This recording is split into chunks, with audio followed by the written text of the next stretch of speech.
She used to be a politician. Now she's keeping them honest. Danielle Smith on 770 CHQR. Brought to you by the Popowich Carmeli Advisory Group, CIBC Wood Gundy. Okay. I wish I'd been able to talk to Eric Mortimer before his big event on Saturday, but then when I was reading a write-up about it, it said it was at an undisclosed location. Probably because they don't want zealots coming out and campaigning and protesting and trying to shut them down with bully tactics. So Eric Mortimer is the MAN event organizer.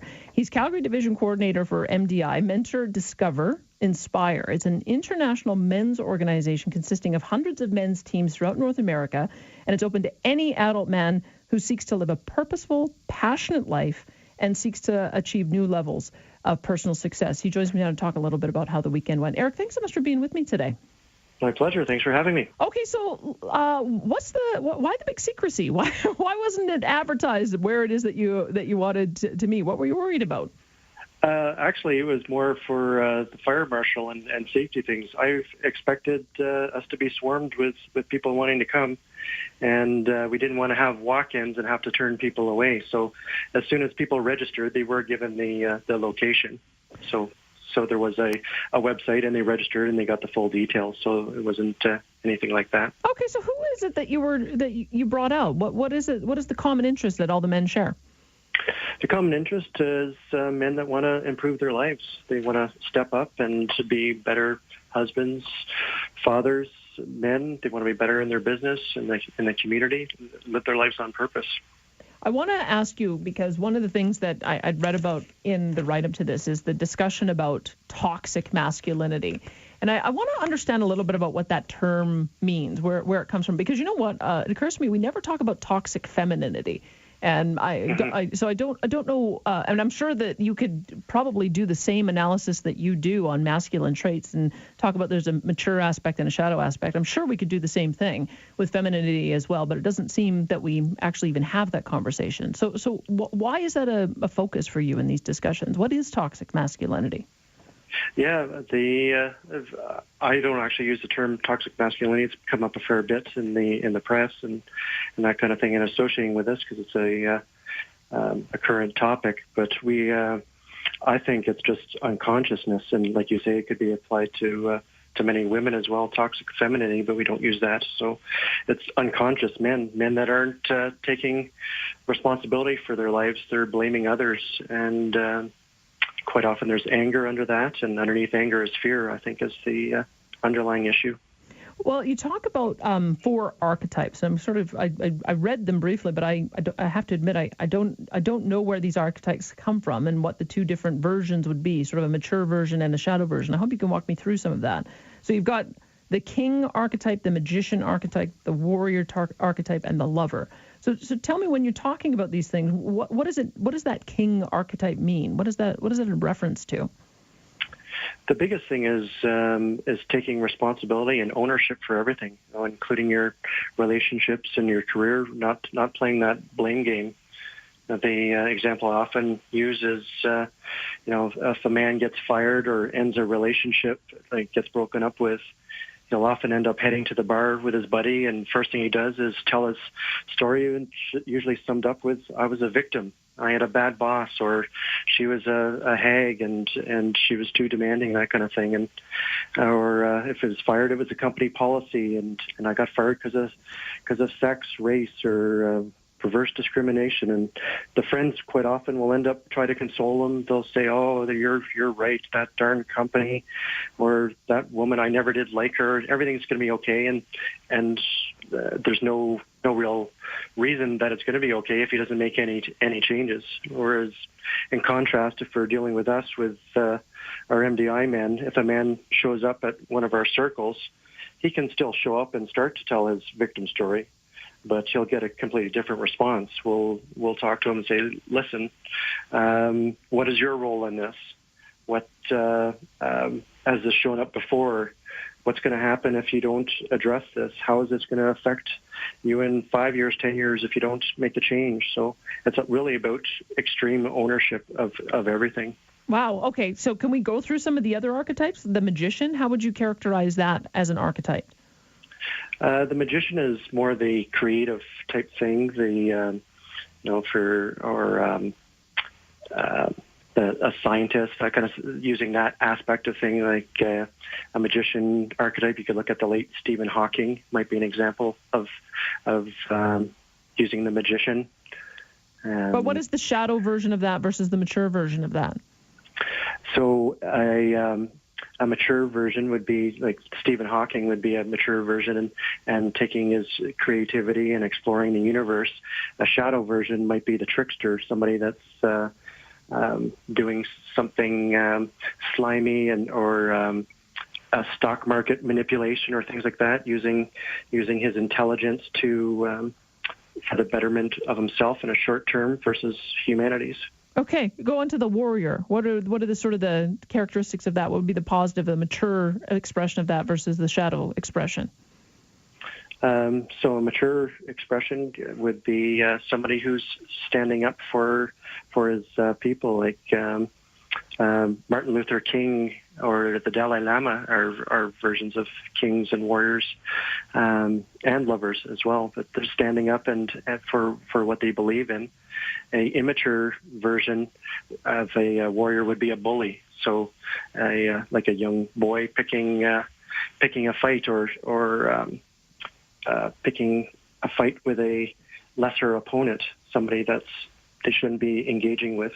We live by a code of honor, and one of our codes of honor is never engage in battles with weaker opponents. And that's just sort of a sign of somebody who is mature?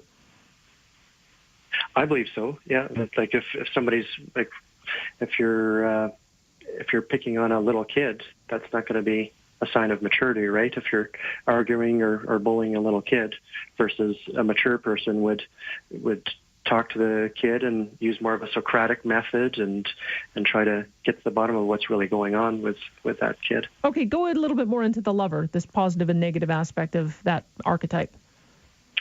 So lover is all about passion and bringing passion into your work, into your life, and an immature version would be like an addict, like a sex addict, or going in and having multiple relationships and just instant gratification. Today, instant gratification isn't fast enough. Everybody wants everything now, whereas a lover would fully engage in all the process and be present in the moment and build relationship and with themselves and what they're doing. It sounds like a really intense discussion. It almost sounds like university-level seminar classes on human psychology. Yeah, well, a lot of this isn't really in our weekly meetings, the King, the Warrior, the Lover, and the Magician. It's part of a legacy discovery program that we have. We have a 3-day program, and it's loosely based on Jungian psychology. So this is sort of running behind the scenes for many of our men, but we don't discuss that every week. Why are men attracted to your event? I think they see that we have a different way of being, and when we're being a different way, then we do different things, and we have different things in our lives, and we're able to give more. So they're attracted to that, and they know that they have the greatness inside of them, and they just need to fan the flames and be around some other men to help bring that out. Eric, let me just take a pause because I want to talk to you a little bit more about it. If you have any questions for my guest, his name is Eric Mortimer. The MAN event happened this weekend, but he is also the Calgary division or coordinator for MDI, which is Mentor, Discover, and Inspire, an international men's organization throughout North America. Stay with us. We'll be right back on 770 CHQR. He gives us a good definition. He says toxic masculinity is what we've created with the last generation or two of unparented, undisciplined, undereducated, undermotivated, underempowered men who have little strength, little hope, little respect, and spend their time behaving like boys rather than raising their own little boys. This is very sad, and there are many sociocultural causes and effects that we are all dearly paying for. Another person asking, how many attendees are products of broken homes? Well, let me put that to my guest. My guest is Eric Mortimer, and as I mentioned before, he had this MAN event organized for the weekend, but also the Calgary District organizer for MDI, Mentor, Discover, Inspire. So Eric, tell me how many times you do these kinds of events, because I want to understand the kind of attraction that there is and the type of men who are coming out. But how frequently do you get together? So we actually get together weekly for smaller team meetings, and people can even go on our site, calgarymen.com, and that will lead them to meetup groups, and they can go to those. Those are smaller groups. And then the larger group gathers once a month. But this man event, we haven't done one in about 7 years, so it's been some time that we've had a larger gathering like this. What is the profile of the type of person who comes? I mean, I imagine that you probably have the mix. You probably have a lot of men who work through their issues and are now acting as mentors, and then a lot of young men who are not dissatisfied in some way and trying to seek some direction. But give us the typical profile of what someone has gone through that bring them to a group like yours. Yeah, so at the man event, we had as young as about 20 and as old as 71, and there's people that are unemployed and there's people that are multimillionaires in there. If we're looking at a bell curve inside of that, I would say the majority are probably 35 to 55 and employed and have had some source of pain. Most people don't step up until something hurts that makes them do it. They may have lost a relationship or a job, or having struggles, or issues with their parenting, that kind of thing, and they come and then they end up staying, and then, like you say, they end up eventually becoming mentors and helping other men through, and that's very rewarding. Are you a religious group? Because I know that there are some groups that do counseling that have a very strong religious faith. Are you a religious-based group? No, there's no religious connection whatsoever or political. However, we do look at, inside of things, we have men check in around their health, wealth, relationships, and spirituality. So we may encourage them to go deeper into their religion or their spirituality should they have that on their own. That's where we don't have any of that. I've got somebody asking, could you ask your guest what his organization's relationship is with Dr. Jordan Peterson, who's definitely mainstreaming very similar ideas. It sounds like they share many views on Jungian psychology and personal betterment through personal responsibility. Now, Jordan Peterson just burst onto the stage a couple of years ago. It sounds like you've been working this group for some time.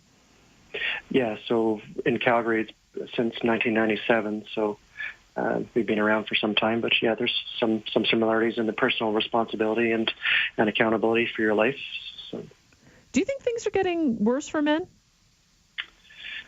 Yeah, in some ways, it's almost like there's, just like the middle class is disappearing in some areas. It's worse for some and better for others.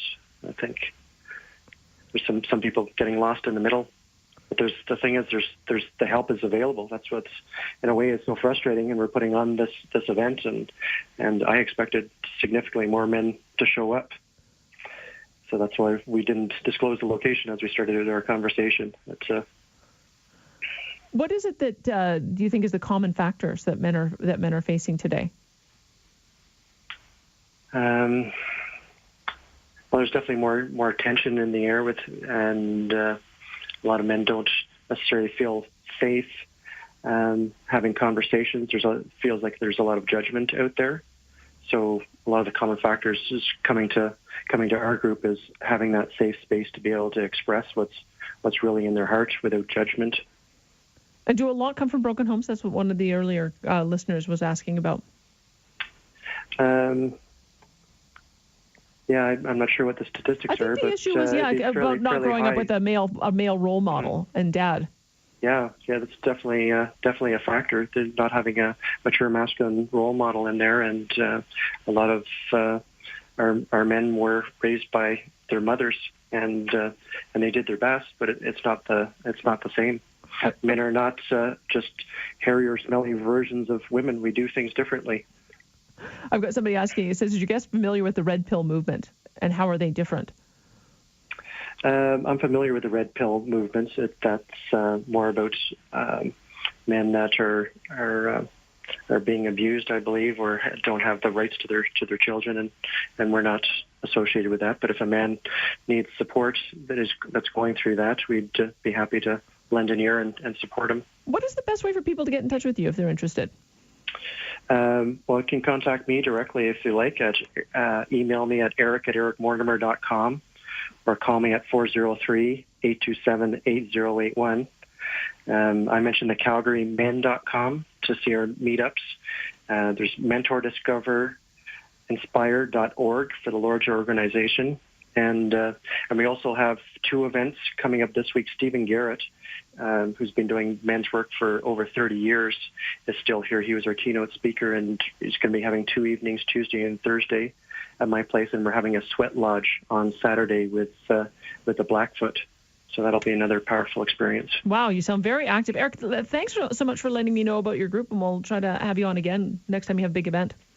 I appreciate that. You bet. Appreciate your time today. That's Eric Mortimer, the Man Event Organizer, Calgary Division Coordinator for MDI, Mentor, Discover, Inspire. And I think maybe the easiest way to get in touch with them is calgarymen.com. I don't know. Don't think I'd heard of that group before, but it sounds like they're doing a lot of things that we spend a lot of time talking about on this program. Don't know if any of you have ever participated in that, but maybe you want to. Thanks for listening to the Danielle Smith Podcast. Don't forget to subscribe, rate, and review for free on Apple Podcast, Google Podcast, or wherever you find your podcasts. And join the conversation. You can reach me on Twitter at @abdaniellesmith or by email at danielle@770chqr.com. Talk to you next time.